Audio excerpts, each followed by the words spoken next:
So in this video, we'll be talking about another kind of operator in PHP, which is the comparison operators.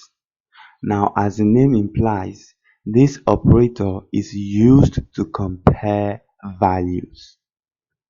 Now, let us talk about examples of comparison operators in PHP. There are about 6 comparison operators in PHP. The first of which is the equal to. This is used to check if two values are the same. It can even be used to check if two or more values are the same. Now the next is not equal to. As you can see from the screen, it is a combination of the exclamation symbol and the equal to. This is used to check if two values are not the same.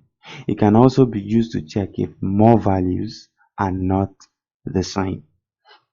The third is less than.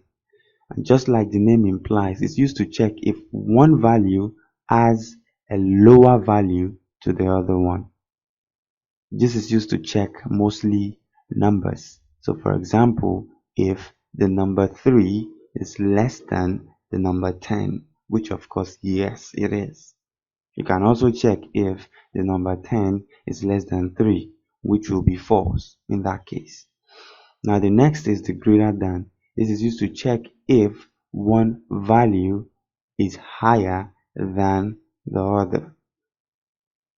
Next is the less than or equal to.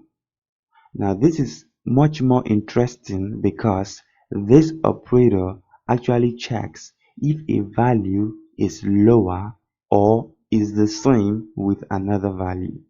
Its counterpart is the next, which is the greater than or equal to, which is used to check if one value is more than or the same with another value.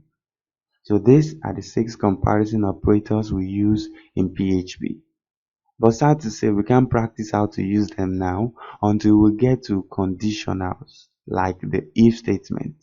So watch out for coming tutorials when we will make practical use of comparison operators.